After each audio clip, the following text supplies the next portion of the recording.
Good morning students, कैसे हो आप सब। तो आज हम नया चैप्टर स्टार्ट करने जा रहे हैं, dual nature of matter and radiations. तो चैप्टर का जो है मेन कंसेप्ट यही है कि जो मैटर और रेडिएशन होता है वो दो नेचर का होता है, एक वेव नेचर और एक रे नेचर, पार्टिकल नेचर।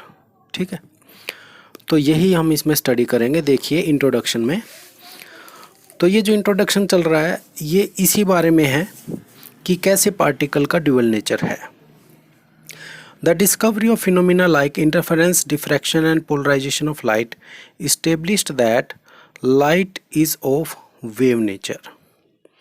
कि इंटरफेरेंस, डिफ्रैक्शन और पोलराइजेशन जो हमने स्टडी किया, इंटरफेरेंस और डिफ्रैक्शन को हमने स्टडी किया, पोलराइजेशन इस बार कट है सिलेबस में से, तो उससे ये क्लियर है कि ये वेव नेचर होता है लाइट का। The Maxwell's equations of electromagnetism and Hertz experiment on the production and detection of electromagnetic wave in 1886 strongly supported the concept of wave nature of light।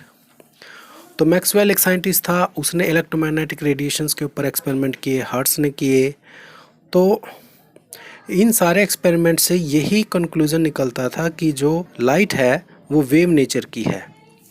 The study of discharge through gases at low pressure led to discover many historic discoveries। Gases के through discharge किए गए, जिसकी वजह से जो है बहुत सारी हिस्टोरिक डिस्कवरी हुई। जैसे कि कैथोड रे के अंदर हुआ था, वहाँ पे क्या होता है, एक ट्यूब लेते हैं, उसके अंदर से जो है वैक्यूम क्रिएट कर देते हैं और कोई गैस फिल कर देते हैं, जैसे आर्गन, नियॉन। तो उसमें से फिर डिस्चार्ज किया जाता है, हाई पोटेंशियल डिफरेंस अप्लाई कर देंगे जिससे कि वहाँ पे डिस्चार्ज जनरेट हो जाता है।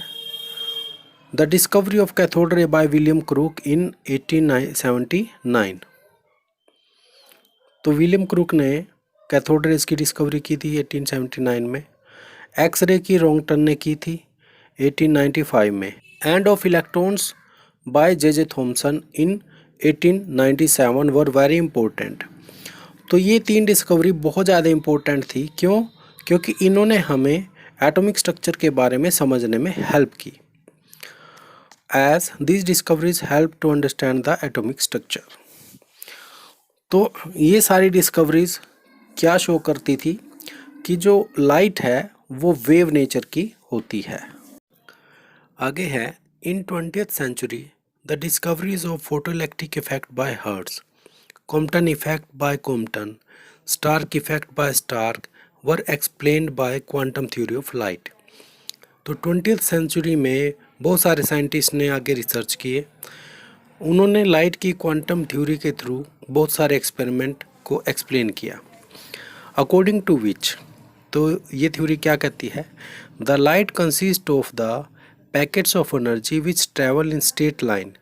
कि लाइट जो है एनर्जी के पैकेट्स की फॉर्म में होती है, जो कॉन्टिन्यूस पैकेट्स होते हैं और वो स्ट्रेट लाइन में चलते हैं with the speed of light, जो लाइट की स्पीड से चलते हैं।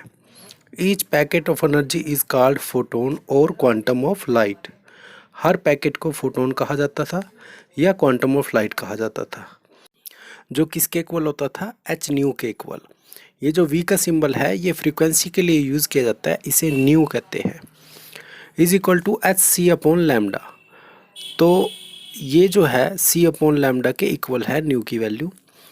और एच क्या है, where H is Planck's constant, nu is the frequency of light, C is the velocity of light and lambda is the wavelength of light. तो ये सारे इन्होंने एक्सप्लेन कर दिए जो इस फॉर्मूले के अंदर यूज़ किए गए हैं। तो इस थ्योरी से पार्टिकल नेचर लाइट का इस्टेब्लिश कर दिया गया, प्रूव कर दिया गया। तो यहाँ से हमने देखा कि बहुत सारे साइंटिस्ट ने इसे वेव नेचर कहा था लाइट को, और बहुत सारे साइंटिस्ट ने इसको पार्टिकल नेचर कहा था। उन्होंने अपने एक्सपेरिमेंट से ये सब प्रूव भी किया।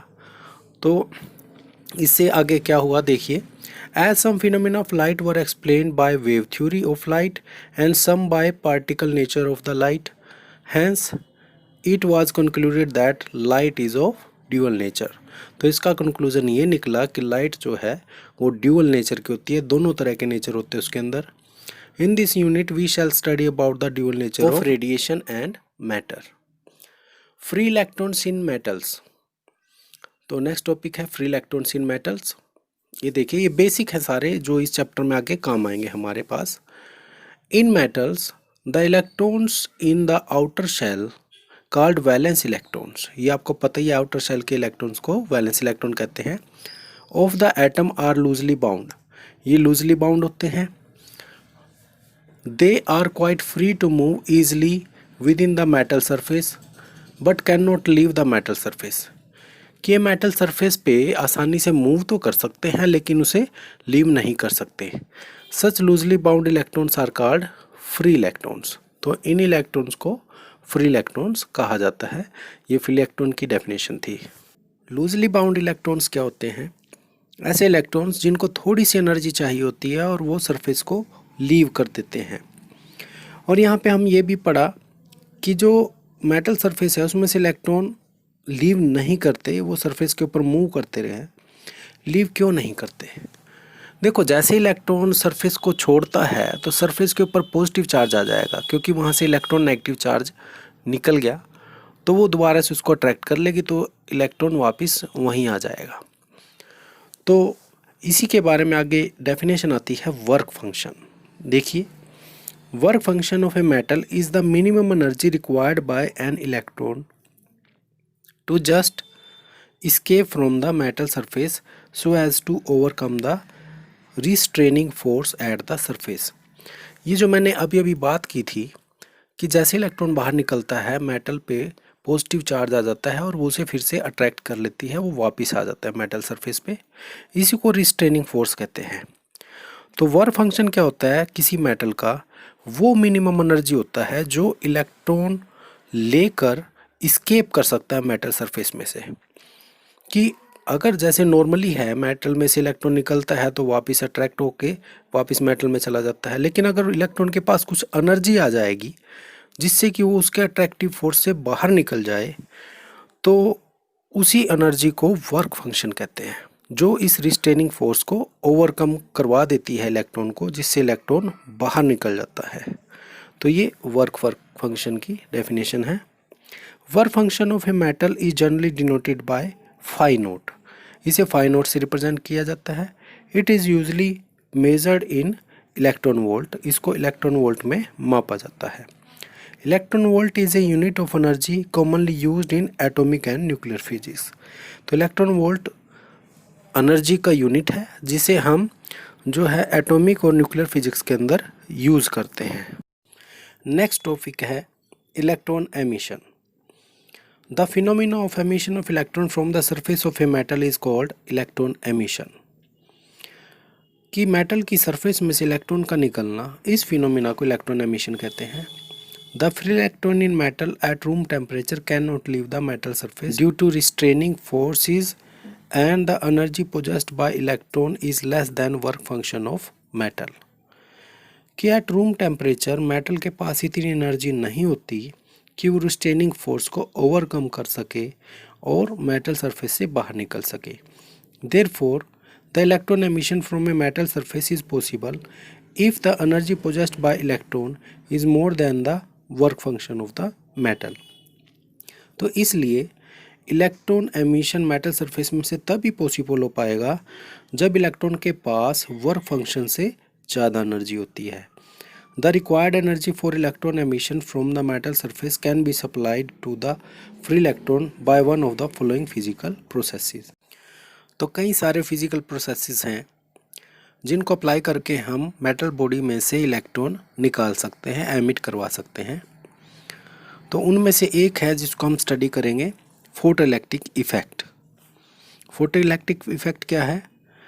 It is the phenomena of emission of electrons from the surface of metal. कि एक फिनोमिना है इलेक्ट्रॉन एमिट करने का सरफेस ऑफ मेटल में से, when radiations of suitable frequency fall on them, जब सुटेबल फ्रीक्वेंसी की रेडिएशन उनके ऊपर डाली जाती है। मतलब मेटल सरफेस के ऊपर लाइट रेडिएशन डालेंगे तो उसमें से इलेक्ट्रॉन एमिट हो जाएंगे। The emitted electrons are called photo electrons. इन्हें फोटो इलेक्ट्रॉन कहते हैं क्योंकि ये लाइट की वजह से एमिट हुए हैं, निकले हैं मेटल सरफेस में से बाहर।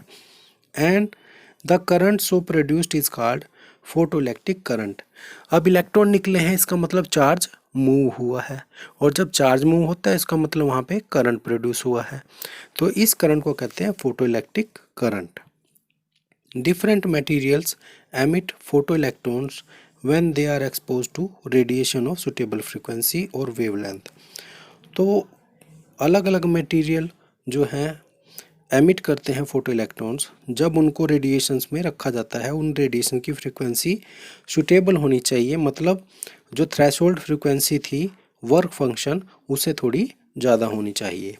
For example alkali metals like lithium, sodium, potassium, caesium etcetera show photoelectric effect with visible light. कि कुछ जो मेटल्स हैं जैसे अल्कली मेटल होगी, लिथियम है, सोडियम, पोटाशियम, सीजियम, ये फोटो इलेक्ट्रिक इफेक्ट को विजिबल लाइट कौन सी, जो हम दिन में हमें देखने में हेल्प करती है, जैसे सोलर लाइट जो आती है उसे विजिबल लाइट कह दिया जाता है, तो वही काफ़ी होती है इनमें से इलेक्ट्रॉन को एमिट करवाने के लिए। Whereas the metal like zinc, cadmium, magnesium etcetera are sensitive only to ultraviolet light. लेकिन कुछ मेटल्स ऐसी हैं जिनके लिए विजिबल लाइट काफ़ी एनर्जी नहीं होती, थ्रेशोल्ड एनर्जी नहीं प्रोवाइड करवा पाती, तो उनको अल्ट्रावायलेट लाइट में रखा जाता है, तब उसमें से इलेक्ट्रॉन एमिट हो सकते हैं। तो ऐसा किन मेटल्स के साथ होता है, जैसे कि जिंक, कैडमियम, मैग्नीशियम, ये सेंसिटिव होती हैं किसके, अल्ट्रावायलेट लाइट के। विजिबल लाइट में ये इलेक्ट्रॉन एमिट नहीं करती। तो ये हमारा photo electric effect topic complete होता है। इन सब टॉपिक्स को आपने अच्छे से पढ़ लेना है और मेमोराइज करना है। Thank you.